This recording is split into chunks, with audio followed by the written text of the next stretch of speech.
Hey y'all, welcome back to Mirror Expressions.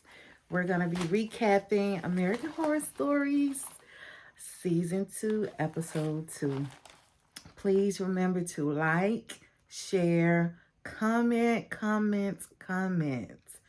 and also subscribe. Plus, if you have looked in the mirror today and you feel A1 with what you see looking back, put a mirror down in the chat. And if you don't, I implore you to take any avenue necessary to get to a healthier you, right? Without further ado, let's get into it. All right.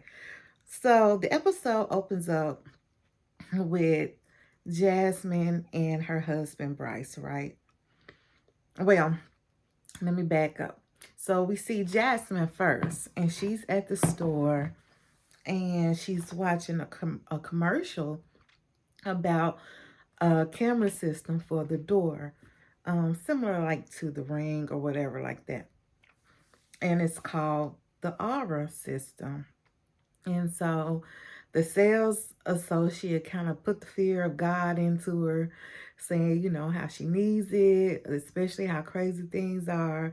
So she makes this spontaneous impulsive buy for this thing that costs $200, right? So she comes home and her husband, which is Bryce, is just like, oh, babe, like, what is this for? Like, why did you spend this much money on something like this?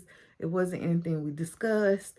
I know that you're afraid because of what happened to you in your past, but we have moved into this gated community where we have security. Like, all of this was not necessary, right? And so she was pretty much like, but it's a good investment. I have anxiety. And so we get this flashback 20 years earlier, and she's a young girl and she's in her bed for the night. And we see this person comes in a bunny mask through the window of her bedroom, right? And he pretty much tells her to be quiet. And we never really got to see exactly what happened, but we could hear like screams, and we hear like a gun going off. And so at some point later on in the episode, we realized that her parents had they were no longer alive. And so you kind of make the assumption that from that episode was when they came to their untimely demise, right? So that's where her anxiety is stemming from. So we're back to present day, and she and her husband, they're going along, they're unpacking, they're starting to paint, make their new home feel like their home. So we also learned during this time that she has an online jewelry store that she's doing, and her husband is picking up more hours at his job, so she's busy working on her store while he's at work a lot of the time. So she's at home by herself often. So one evening she's in their office space, working with the jewelry, putting it online, trying to get it sold or whatever. And she gets a notification on her phone that there's somebody at the door, right? So she goes and she doesn't see anything. And so she opens the door to investigate, right? And she realizes that there was a raccoon outside at their garbage cans. And so this helper now, she got all this anxiety. She leaves out the house in the middle of the night by herself, leaves the door wide open just to go put the lid back on the trash can. Like, that raccoon would have just had Eddie had that been me. You know what I'm saying? Like, I would not have even. And I'm going to tell you, the first thing I thought was that somebody went in that house when she left out to go put the trash can on, because it was very dramatized that when she came back inside of the house, how she was locking all the doors or whatever. And I was like, she done let somebody in and she done locked herself in there with them. You know what I'm saying? But anyway, needless to say, that just was not the case. So she goes on about her day, and then she gets another alert, right? So this time, she pulls it up, pulls the camera up on her phone, and there's an old man at the door, and he's just like, my sweet Jaslyn, let me in, let me in. Now he looking all real crazy in the face, right? If you see the thumbnail, that's him. Just looking straight crazy. So she getting scared. She can hear the door rattling. And this helper sitting here talking back to the man. I was just like, are you serious? Ask him, no, why are you here? What do you want? Like, why aren't you calling 911? You know what I'm saying? For you to be so scared, you sure are not doing the things that a scared person would do, because I know that would be my first thing. So then she finally says, well, I'm going to call the police. And this heifer sits down on the steps. Now, mind you, the steps are sitting right in front of the front door where the intruder is at. And she sits on the steps. She don't even sit at the top of the steps. She goes down a few steps and then plops her butt down and proceeds to call the police. Like me, I would have been locked myself up in the room somewhere, called the police or whoever, I'm just like, oh my Lord. So anyways, she called the police. They come. Her husband rushes home because, like I said, he's been working long hours. So he was still at the job. He comes home and, all she could say was describe the man, what he looked like, what had happened.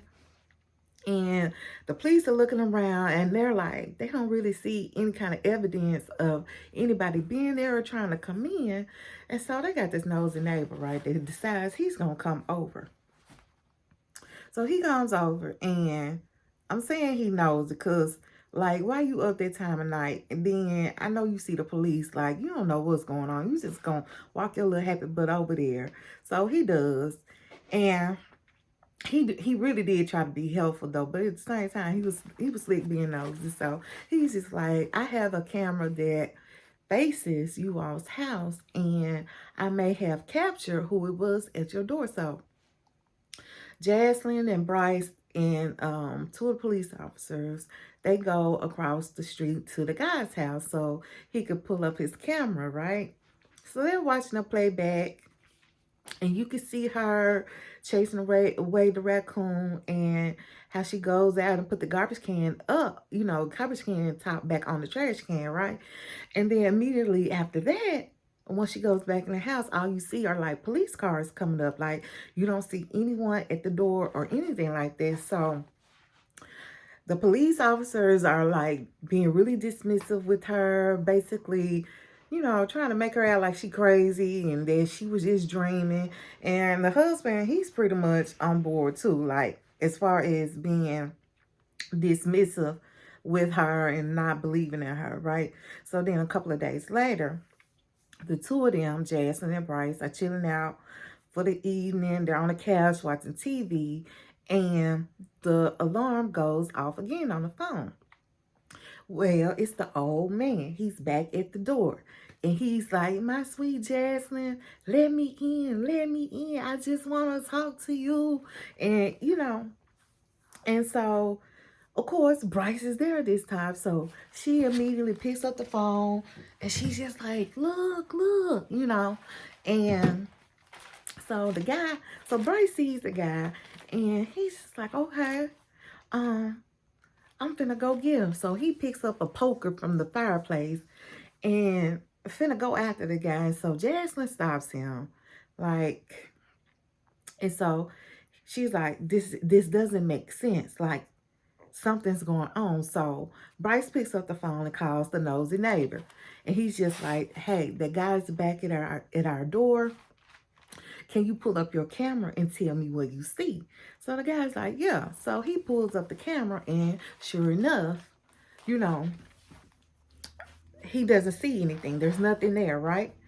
And so Bryce like, okay, this is it. So he just go ahead and snatch the door open and walk out. And sure enough, nobody was there, right? But the whole time they were still looking at him on the phone. So at this point, they're both realizing something freaky is going on. So Bryce has this aha moment, like, I know what it is.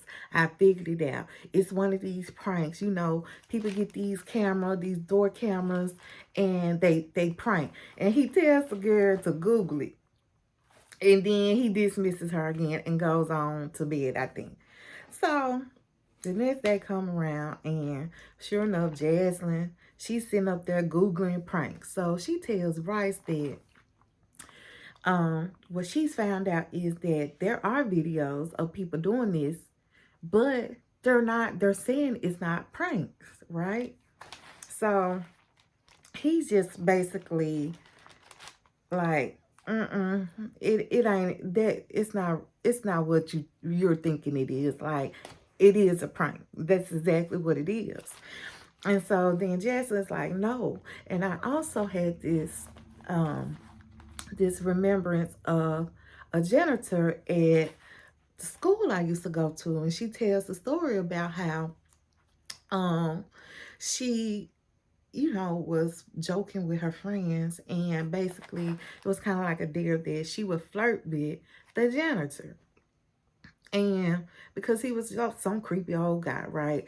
So she flirts, and ever since she did that, he just became very obsessed with her, like leaving letters in her lockers and sending her candy and, you know, just all that kind of creepy stuff, right?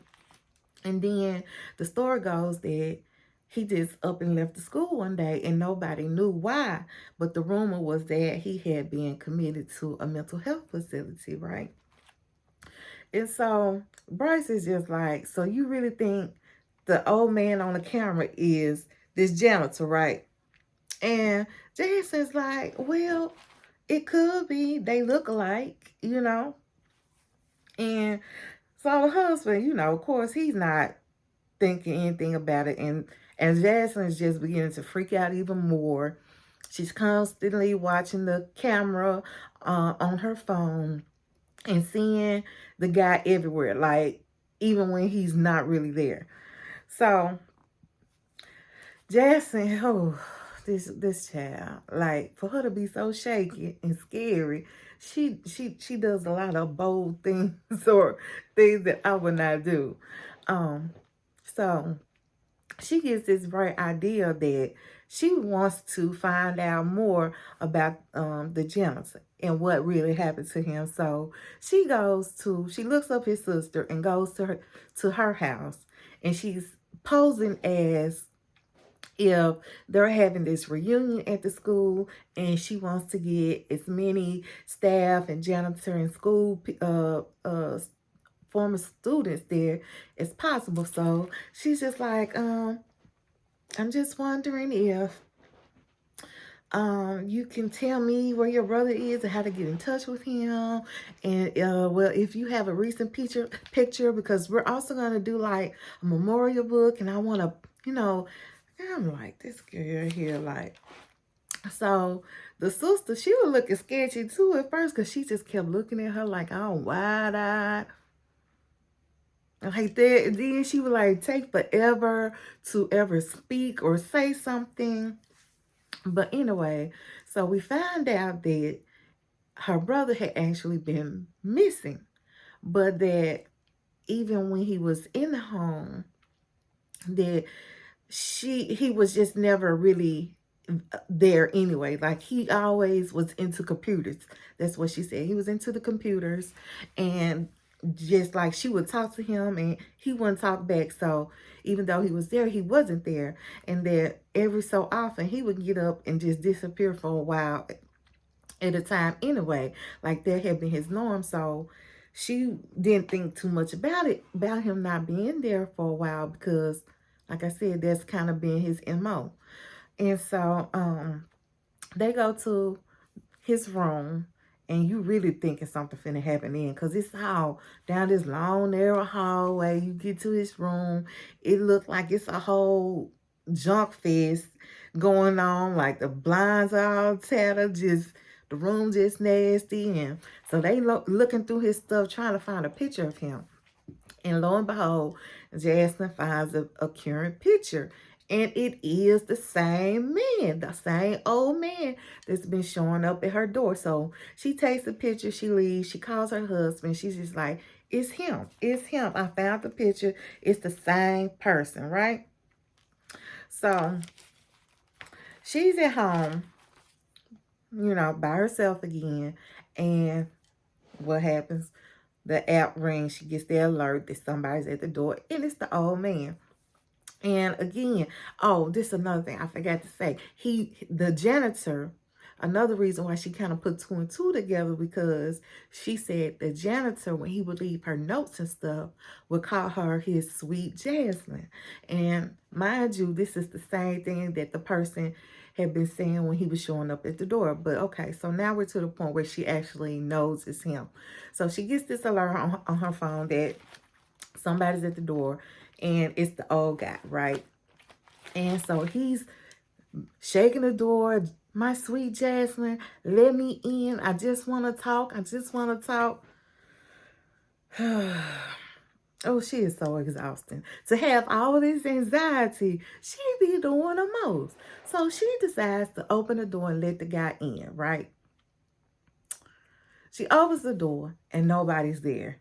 But you kind of get a feeling that something passed through her, because she just kind of stands there for a while, and then she comes back in, close the door, lock it.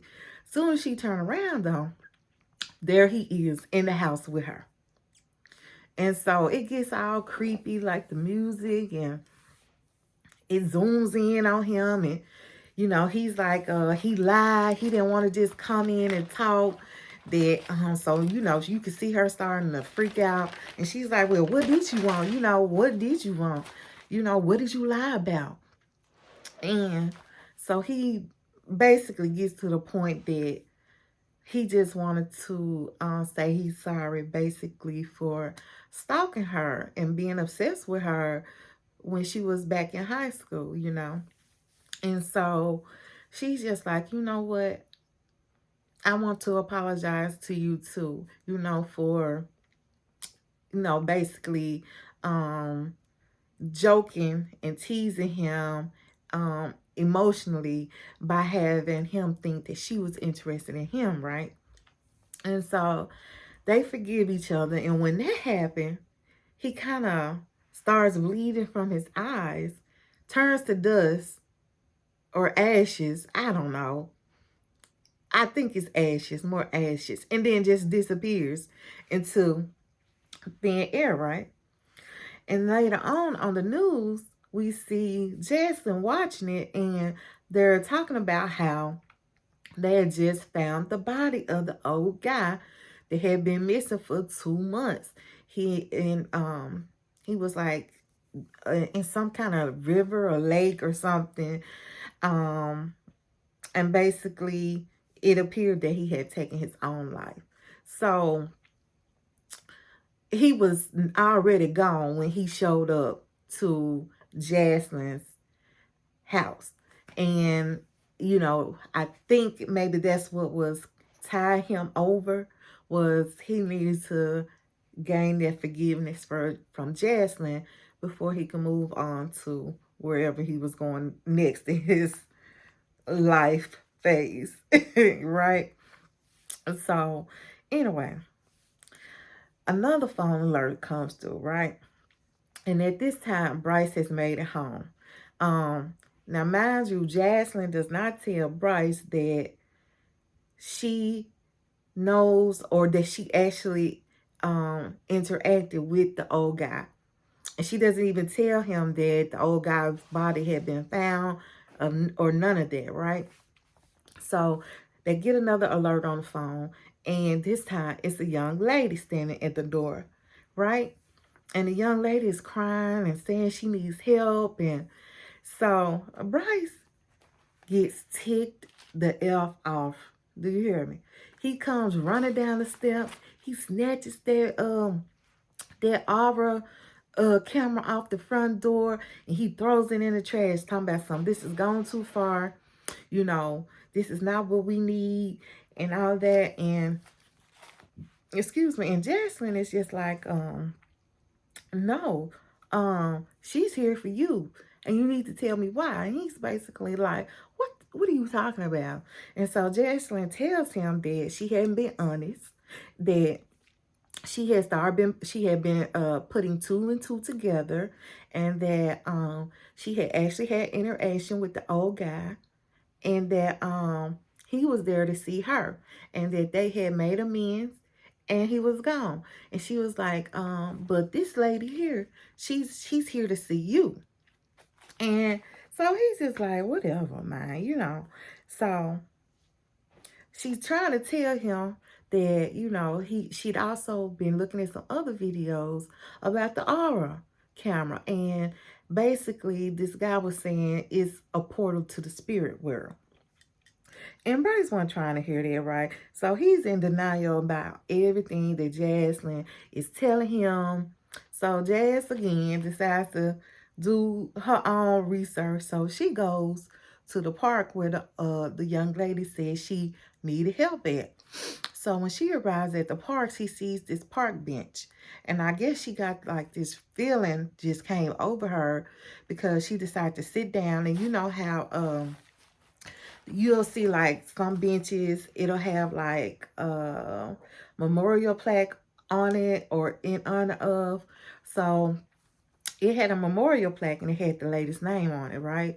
So she pulls up her phone and she Googles the lady, and she finds out that the lady was hit, or she became deceased from a hit and run, right?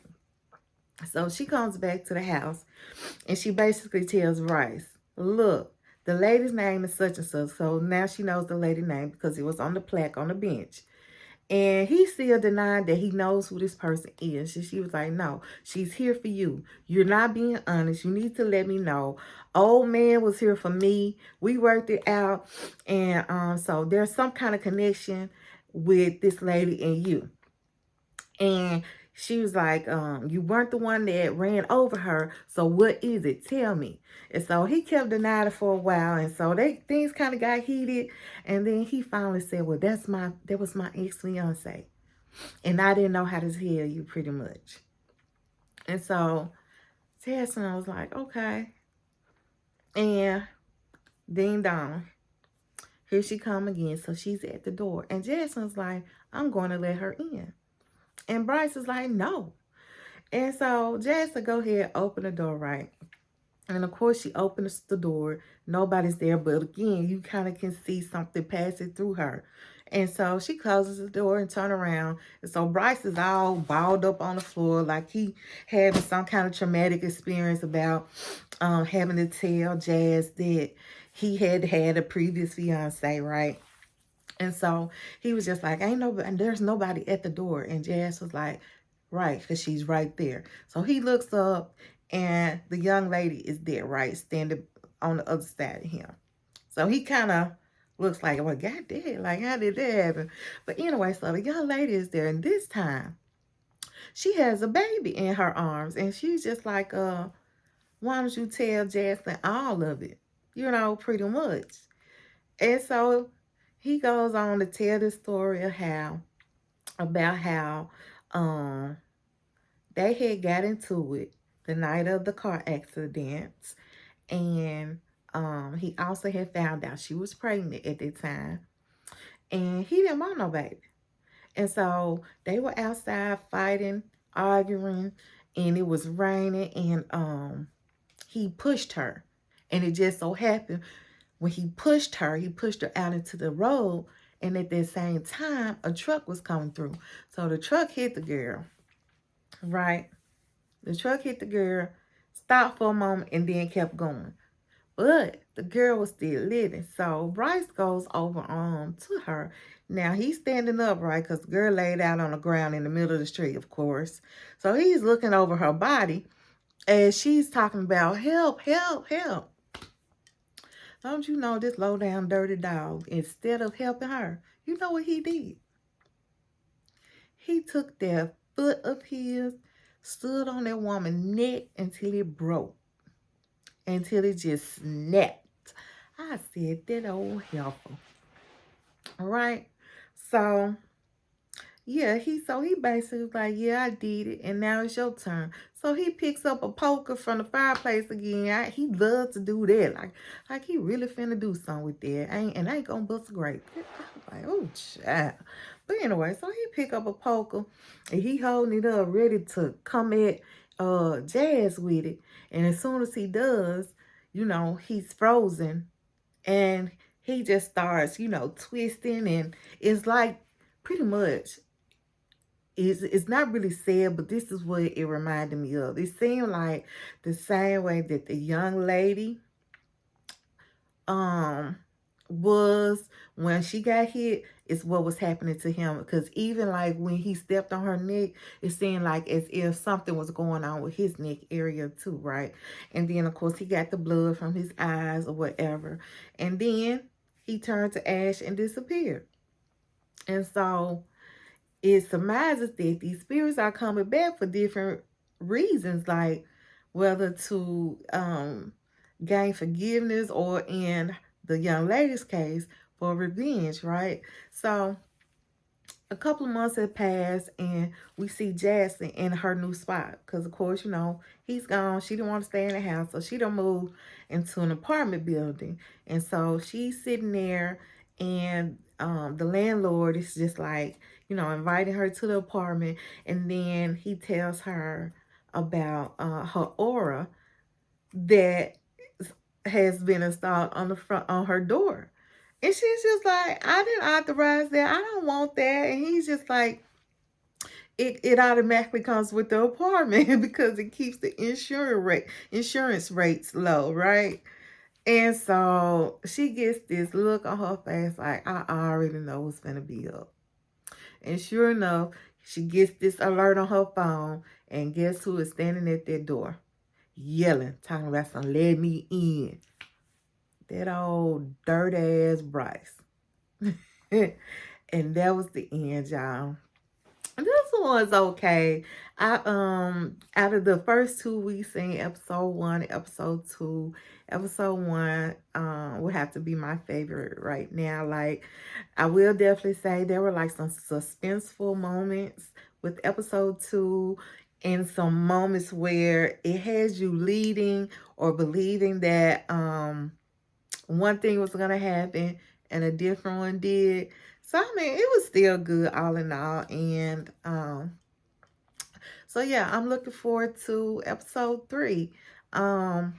Y'all, please comment and do not forget to subscribe. Please subscribe. It takes nothing but a push of your fingertip on that button.